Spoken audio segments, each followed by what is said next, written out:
அனைவருக்கும் வணக்கம். நம்ம காலேஜ் இயர் எக்ஸாமோட நோட்டிபிகேஷன் வந்து புதுசா ரிலீஸ் ஆனது உங்க எல்லாருக்கும் கண்டிப்பா தெரிஞ்சிருக்கும். சோ இப்போ இந்த காலேஜ் டிஆர்பி எக்ஸாம் நடக்குமா அப்படின்றது நிறைய பேரோட டவுட்டா இருக்கு. இதுக்கு நிறைய காரணங்கள் இருக்கு. டிஆர்பி வந்து இந்த எக்ஸாம் ஆல்ரெடி 2022லயே இன்ஃபார்ம் பண்ணி இவ்வளவு நாட்கள் கழிச்சு தான் ஃபைனல் நோட்டிபிகேஷன் நம்மளுக்கு வந்திருக்கு. இத பத்தி தான் இந்த வீடியோல பார்க்க போறோம். அண்ட் இந்த எக்ஸாம் எழுத போறவங்க என்ன ஸ்ட்ராட்டஜி ஃபாலோ பண்ணா நீங்க எக்ஸாம் பாஸ் பண்ணலாம் அப்படின்றதையும் பார்க்கலாம். First of all college TRB exam அப்படின்னா என்னன்னு பார்த்துடலாம். காலேஜ் டிஆர்பி அல்லது அசிஸ்டன்ட் ப்ரொஃபசர் டிஆர்பி அல்லது ஏபிடிஆர்பி இந்த எக்ஸாம் தமிழ்நாட்டில் இருக்கக்கூடிய ஆர்ட்ஸ் அண்ட் சயின்ஸ் காலேஜஸ்ல இருக்கிற 2708 வேகன்சிஸை ஃபில் பண்ண நடத்த போற ரெக்ரூட்மெண்ட் எக்ஸாம். இந்த ரெக்ரூட்மெண்ட் எக்ஸாம்ல யார் யார் எழுதலாம் அப்படின்னு பாத்தீங்கன்னா, நீங்க நெட் குவாலிஃபை பண்ணியிருந்தாலோ, செட் குவாலிஃபை பண்ணியிருந்தாலோ, பிஹெச்டி முடிச்சிருந்தாலோ, அலாங் வித் பிஜி டிகிரி நீங்க வந்து இந்த எக்ஸாம்க்கு வந்து அப்ளை பண்ணலாம். இந்த எக்ஸாம் பொறுத்த வரைக்கும் நிறைய பேருக்கு ஏன் இது நடக்குமான்றதுலயே ஒரு டவுட் இருக்கு அப்படின்னு பாத்தீங்கன்னா, டிஆர்பி நிறைய எக்ஸாம்ஸ் வந்து இன்ஃபார்ம் பண்ணிட்டு போஸ்ட்பான் பண்ணிட்டாங்க அல்லது நடத்தாமே விட்டுட்டாங்க 2-3 இயர்ஸ்க்கு. ஸோ டிஆர்பி மேல மக்களுக்கு இருக்கக்கூடிய நம்பிக்கை வந்து ரொம்ப குறைஞ்சிருச்சு. அது ஒரு மெயின் ரீசன் ஏன் வந்து இந்த எக்ஸாம் நடக்குமா அப்படின்னு நிறைய பேருக்கு டவுட் இருக்குன்றதுக்கு. பட் இப்ப ரீசெண்ட் டைம்ல டிஆர்பியோட போக்க நீங்க கவனிச்சீங்க அப்படின்னா வேகமா நடக்குது எல்லாமே. பிஜிடிஆர்பி எக்ஸாம் எடுத்தீங்கன்னு வச்சுக்கோங்களேன், அது வந்து 11th and 12th standard teachers இருக்காங்க இல்லையா, தமிழ்நாடு ஸ்கூல்ஸ்ல நடத்துறவங்க, அவங்களுக்கான ரெக்ரூட்மெண்ட் எக்ஸாம். அதுவுமே டீச்சர் ரெக்ரூட்மெண்ட் போர்டு தான் நடத்துவாங்க. சோ அதுக்கான எக்ஸாம் டேட்ஸ் வந்து தள்ளி போகும்னு எதிர்பார்த்தாங்க. எக்ஸாம் கண்டிப்பா போஸ்ட்போன் பண்ணுவாங்க, டைம் கிடைக்கும் அப்படின்னு.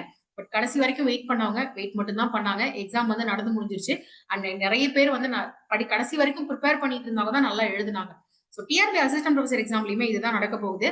எய்ம் பண்ண நாட்கள்ல நம்மளுக்கு எக்ஸாம் கண்டிப்பா வச்சிருவாங்க. அதுவும் இந்த டைம் நம்மளுக்கு பேட்டர்ன் வேற சேஞ்ச் ஆயிருக்கு டிஆர்பி எக்ஸாம்ல. அதுவும் நான் என்ன அப்படின்னு சொல்லிட்டு உங்களுக்கு எக்ஸ்பிளைன் பண்றேன். சோ இந்த எக்ஸாம் பொறுத்த வரைக்கும் நீங்க நெட் செட் பிஹெச்டி வச்சிருந்தீங்க அப்படின்னா நீங்க வந்து அப்ளை பண்ணலாம். நெட்டோ செட்டோ பிஹெச்டியோ ஏதோ ஒன்று இருந்துச்சுன்னா நீங்க அப்ளை பண்ணலாம். இந்த ஆப்பர்ச்சுனிட்டி யார் யாருக்கலாம் அப்படின்னா, இப்ப ரீசெண்டா செட் எக்ஸாம் பாஸ் பண்ணாங்க இல்லையா, 5570 பேர் பாஸ் பண்ணிருக்கீங்க. உங்க எல்லாருக்குமே இந்த எக்ஸாம் எழுதக்கூடிய ஆப்பர்ச்சுனிட்டி இருக்கு. சோ நீங்க இந்த எக்ஸாம்க்கு அப்ளை பண்ணல அப்படின்னா நீங்க திரும்ப அப்ளை பண்ணிக்கலாம். ஆல்ரெடி அப்ளை பண்ணவங்க பழைய நோட்டிபிகேஷனுக்கு அப்ளை பண்ணிருப்பீங்க. இப்ப புதுசா வந்திருக்கிற நோட்டிபிகேஷனுக்கு கண்டிப்பா நீங்க அப்ளை பண்ணணும். நீங்க ஆல்ரெடி ஃபீஸ் பே பண்ணிருந்தீங்கன்னா நீங்க ஃபீ வந்து பே பண்ண வேண்டிய அவசியம் கிடையாது. எஸ்பெஷலி பாஸ்ட் 2 வருஷத்துல நீங்க நெட் எக்ஸாம் பாஸ் பண்ணிருக்கீங்க இல்ல செட் பாஸ் பண்ணிருக்கீங்கன்னா உங்களுக்கு இது ரொம்ப நல்ல ஆப்பர்ச்சுனிட்டி. ஏன்னா நீங்க இப்பதான் ஃப்ரெஷ்ஷா படிச்சிருப்பீங்க, சேம் சிலபஸ், அதே சிலபஸ் தான்.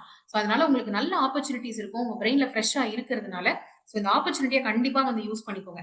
இந்த எக்ஸாமோட எக்ஸாம் பேட்டர்ன் அப்படின்னு பார்த்தோம்னா நம்மளுக்கு மொத்தமா 2 பேப்பர்ஸ் இருக்க போகுது.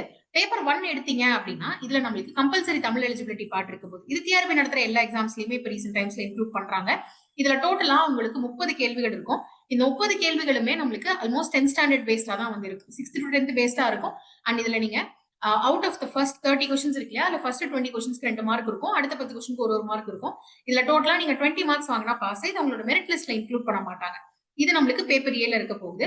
அது இல்லாம உங்களோட சப்ஜெக்ட் பேஸ்டா மொத்தமா 100 எம்சிக்யூ கொஸ்டின்ஸ் வரப்போகுது. இதுதான் மேசிவ் கவரேஜ் ஏரியா. நீங்க உங்களால முடிஞ்ச வரைக்கும் மதிப்பெண்கள் இங்க தான் ஸ்கோர் பண்ண பார்க்கணும். ஒரு கொஸ்டினுக்கும் 1.5 மார்க்ஸ், டோட்டலா 150 மார்க்ஸ்க்கு பார்ட் பி ல உங்களுக்கு கொஸ்டின்ஸ் இருக்கும். எல்லாமே எம்சிக்யூஸ் தான். பார்ட் பி சாரி பேப்பர் 2 இருக்கு பாத்தீங்களா, இதுதான் மேஜர் பார்ட். இதுலதான் மெயினா பேட்டர்ன் வந்து சேஞ்ச் ஆயிருக்கிறது. இங்க டிஸ்கிரிப்டிவ் டைப்ஸா நம்ம வந்து கொஸ்டின்ஸ் எழுத போறோம். டிஸ்கிரிப்டிவ் டைப் எழுதுறது கூட கஷ்டம் கிடையாது. பட் இதுல எல்லாமே ஜெனரல் டாபிக்ஸ், நம்ம சப்ஜெக்ட் கிடையாது. ஜெனரல் டாபிக்ஸ்ல நம்மளுக்கு என்னென்ன டாபிக்ஸ் கொடுத்துருக்காங்க அப்படின்றத நான் உங்களுக்கு சொல்றேன். இதுல இன்னொரு பெரிய கேட்ச் என்ன அப்படின்னா, மேக்சிமமாவே 300 வேர்ட்ஸுக்குள்ள நீங்க வந்து 50 மதிப்பெண்களுக்கு எழுதணும். 1 மணி நேரம் செலவு பண்ணி எழுதணும். இங்கதான் நம்மளுக்கு விஷயமே இருக்கு. ஸோ ஹைலி ஸ்டஃப் நிறைய நீங்க கண்டென்ட் வந்து எழுதுற மாதிரி இருக்கும். கண்டென்ட் நம்பர் ஆஃப் வேர்ட்ஸ் நிறைய இருக்காது. பட் ஆனா நீங்க ஒரு வார்த்தையுமே யோசிச்சுதான் வந்து எழுதுற மாதிரி இருக்கும். இது இல்லாம எக்ஸ்பீரியன்ஸ்க்கு வந்து 15 மார்க்ஸ் கொடுக்குறாங்க. இன்டர்வியூக்கு வந்து 15 மார்க்ஸ் கொடுக்குறாங்க. ஆன் தி ஹோல் 230 மார்க் இந்த எக்ஸாம் வந்து நடக்க போகுது. சரி, இந்த எக்ஸாம் வந்து நான் அப்ளை பண்ணிட்டேன் மேம், இல்ல நான் அப்ளை பண்ண போறேன், நான் இந்த எக்ஸாம் பாஸ் பண்ணணும் அப்படின்னா நான் என்ன பண்ணணும்னா, நீங்க ஃபர்ஸ்ட் ஆஃப் ஆல் இந்த பேட்டர்னை தெளிவா புரிஞ்சுக்கணும் அண்ட் ஸ்ட்ராட்டஜைஸ் பண்ணணும். ஏன்னா நம்மளுக்கு டைம் ரொம்ப கம்மியா இருக்கு எக்ஸாமுக்கு. அந்த டைம்குள்ள நம்ம தெளிவா படிச்சு முடிக்கணும் இல்லையா. சோ மொத்தமா உங்களுக்கு 3 பார்ட்ஸ் இருக்கு. Tamil eligibility, main subject, descriptive. சரி, இந்த தமிழ் எலிஜிபிலிட்டி தானே, இதை வந்து ஃப்ரீயா விட்டுறலாமே, சும்மா எழுதினாலே பாஸ் பண்ணிடலாமே அப்படின்னா அந்த மாதிரி கிடையாது.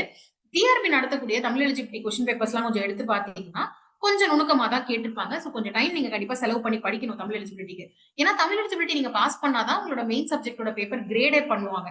தமிழ் எலிஜிபிலிட்டியில கண்டிப்பா நீங்க 20 மார்க்ஸ் வாங்கணும். அதுக்கு ரொம்ப டைம் செலவு பண்ண முடியாது. பட் ஆனா கண்டிப்பா கொஞ்சமாவது டைம் செலவு பண்ணி நீங்க வந்து பாஸ் ஆகிறத என்ஷூர் பண்ணிக்கணும். இதுல ஃபுல் மார்க் எல்லாம் வாங்கணும்னு அவசியம் இல்லை. நெக்ஸ்ட் வர்றது உங்களோட மெயின் சப்ஜெக்ட். மேக்சிமம் மார்க்ஸ் நம்மளுக்கு இங்கதான் இருக்கு, 150 மதிப்பெண்கள். சோ நீங்க எல்லாருமே மேக்சிமம் நெட் செட் பாஸ் பண்ணவங்க அல்லது பிஹெச்டி முடிச்சவங்களா இருப்பீங்க.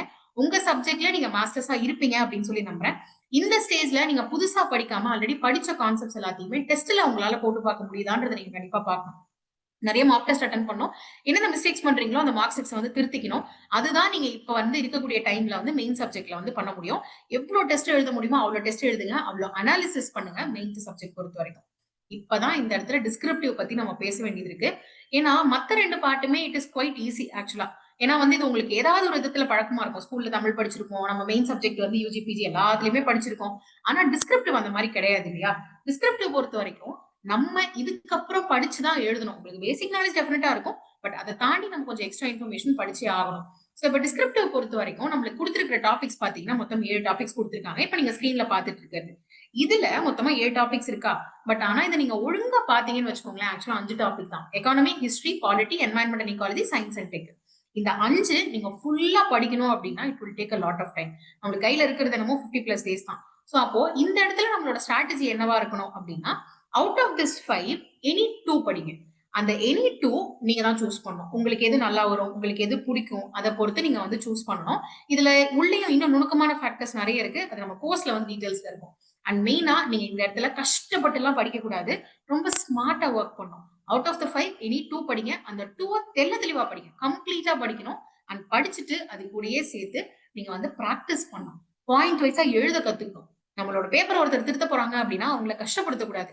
அவங்க பார்த்த உடனே லட்டு லட்டா அப்படியே பாயிண்ட் உட்காந்துருக்கிறது அவங்க கண்ணுக்கு தெரியணும். அழகா அவங்க மார்க்ஸ் வந்து போடணும். சோ அதுக்கு பிராக்டிஸ் ரொம்ப ரொம்ப ரொம்ப இம்பார்ட்டன்ட்.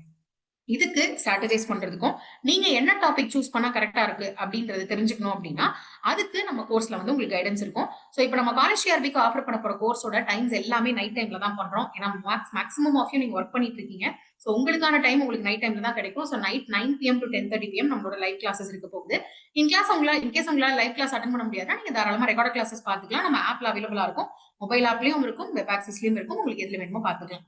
அண்ட் இன்னொரு பக்கம் நீங்க நெட் அண்ட் செட் ரொம்ப நாள் முன்னாடி பாஸ் பண்ணிருக்கீங்க, ஒரு 5 இயர்ஸ் 6 இயர்ஸ் 10 இயர்ஸ் முன்னாடி பாஸ் பண்ணிருக்கீங்கன்னா இப்ப இருக்கக்கூடிய கொஸ்டின்ஸோட ரேஞ்சே வேற. சோ அப்போ இப்ப ரீசெண்டா வந்த கொஸ்டின்ஸ் பிளஸ் ஆல்சோ அது பேஸ்டான கொஸ்டின்ஸ் நீங்க கண்டிப்பா பிராக்டிஸ் பண்ணணும். அதுக்கு உங்களுக்கு இந்த கோர்ஸ்ல டெஸ்ட் சீரிஸ் இன்க்ளூடடா வந்துடும். சோ இப்ப நம்ம ஆஃபர் பண்ணிட்டு இருக்க சப்ஜெக்ட்ஸ்ல தமிழ் எலிஜிபிலிட்டி அண்ட் நம்ம மெயின் சப்ஜெக்டோட எம்சிக்யூ பிராக்டிஸ் பிளஸ் டிஸ்கிரிப்டிவ் இது எல்லாமே சேர்த்து ஏர்லி பர்ட் ஆஃபர்ல ஜஸ்ட் 10,000 rupees தான் கொடுக்குறோம். 2 இன்ஸ்டால்மெண்ட்ஸ்ல நீங்க பே பண்ணிக்கலாம். அண்ட் இந்த ஃபாலோயிங் சப்ஜெக்ட்ஸ் எல்லாத்துலயுமே நம்ம வந்து சப்ஜெக்ட்ஸ் ஆஃபர் பண்றோம் கோர்சஸ்.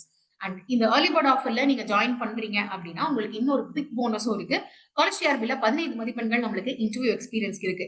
சோ இந்த இன்டர்வியூ எக்ஸ்பீரியன்ஸ், இந்த இன்டர்வியூ எப்படி நீங்க கொடுக்கணும், எப்படி நீங்க உட்காரணும், என்ன பேசணும் பேசக்கூடாது, ஃபேஷியல் எக்ஸ்பிரஷன்ஸ் எப்படி இருக்கணும், என்ன கொஸ்டின்ஸ் கேட்கறதுக்கு வாய்ப்பு இருக்கு, இதெல்லாம் பேஸ்டா உங்களுக்கு ஆஃப்லைன் பிராக்டிஸ் நம்ம சென்னை ஆஃபீஸ்ல உங்களுக்கு நடக்கும். அது உங்களுக்கு இந்த கோர்ஸோட இன்க்ளூடடா வந்துடும், ப்ரொவைடட் நீங்க வந்து ஏர்லி பர்ட் ஆஃபர்ல ஜாயின் பண்ணீங்க அப்படின்னா. அது மட்டும் இல்ல, இன்கேஸ் உங்க ஃப்ரெண்ட்ஸ் கேங்லயோ அல்லது நீங்களோ டிஃபரெண்ட்லி ஏபிள் கேட்டகரி சேர்ந்தவங்களா இருக்கீங்கன்னா ஜஸ்ட் ஹாஃப் ஆஃப் த ஃபீஸ்ல இந்த கோர்ஸ்ல நீங்க ஜாயின் பண்ணிக்கலாம். ரொம்ப நல்ல ஆப்பர்ச்சுனிட்டி, நல்ல பே, நல்ல டிக்னிட்டி, சொசைட்டில ஒரு நல்ல பொசிஷன் உங்களுக்கு இது மூலமா கிடைக்கிறதுக்கு வாய்ப்பு இருக்கு. அண்ட் இல்ல மேம் எனக்கு மேஜர் கிளாஸஸ் வேணும் அப்படி ஜாயின் பண்ணிக்க முடியுமானா தாராளமா நம்ம 4 சப்ஜெக்ட்ஸ்ல வந்து ஃபுல் கோர்ஸ் வந்து ஆஃபர் பண்றோம். ஃபுல் கோர்ஸ் அப்படின்னு நான் எதை மீன் பண்றேன் அப்படின்னா உங்களுக்கு பார்ட் ஏ தமிழ் எலிஜிபிலிட்டி வந்துடும், அது இல்லாம எம்சிக்யூ பிராக்டிஸ் டெஸ்ட் சீரிஸ் வந்துடும், பார்ட் 2 டிஸ்கிரிப்டிவ் பிராக்டிஸ் வந்துடும், அது இல்லாம மெயின் சப்ஜெக்டோட கிளாஸஸும் உங்களுக்கு இருக்கும். 100 கொஸ்டின்ஸ் வரப்போதுல அது பேஸ்டா உங்களுக்கு கிளாஸஸுமே இருக்கும் இந்த 4 சப்ஜெக்ட்ல மட்டும். இது ரிலேட்டடா உங்களுக்கு டீடைல்ஸ் வேணும்னா டிஸ்கிரிப்ஷன் செக் பண்ணுங்க. நம்ம வெப்சைட்ல செக் பண்ணீங்கனாலும் நீங்க இதுக்கான ஃபீஸ், இது நீங்க எப்படி ஜாயின் பண்ணலாம் எல்லா டீடைல்ஸுமே வந்து இருக்கும். காலேஜ் டிஆர்பி எக்ஸாம் பொறுத்த வரைக்கும் ஃபர்ஸ்ட் கேட்ட கொஸ்டினுக்கு பதில் நான் இப்ப சொல்றேன். கண்டிப்பா எக்ஸாம் நடக்க தான் போகுது. கவர்மெண்ட் அவங்களோட நல்லதுக்காகவாது கண்டிப்பா வரிசையா எக்ஸாம்ஸ் நடத்த தான் போறாங்க.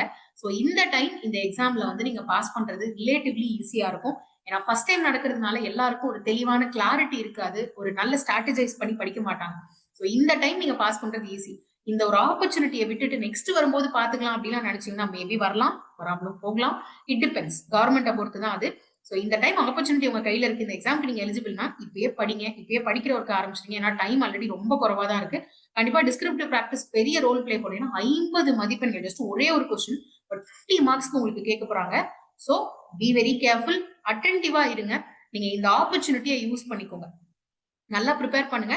உங்களுக்கு இது ரிலேட்டடா டெமோ கிளாஸஸ் தேவைப்படுது. இப்ப நான் வந்து டிஸ்கிரிப்டிவ் கிளாஸஸ் எப்படி இருக்குன்னு பார்க்கணும் மேம், எனக்கு டெமோ கிளாஸ் கொடுத்தீங்கன்னா நல்லா இருக்கும் அப்படின்னு தோணுச்சுன்னா வீடியோட டிஸ்கிரிப்ஷன்ல டெமோ அப்படின்னு கமெண்ட் பண்ணுங்க. கூடிய சீக்கிரமே இதுக்கான டெமோ வீடியோஸ் வந்து நம்ம பப்ளிஷ் பண்ணுவோம். டிஃபரெண்ட் சப்ஜெக்ட்ஸ் இந்த டெமோ வீடியோஸ் பப்ளிஷ் பண்றோம் ஜெனரல் சயின்ஸ்ல. அதை பாத்தீங்கன்னா உங்களுக்கு ஒரு நல்ல ஐடியா கிடைக்கும். இன்கேஸ் இஃப் யூ வாண்ட் நீங்க வந்து கமெண்ட் செக்ஷன்ல மென்ஷன் பண்ணலாம்.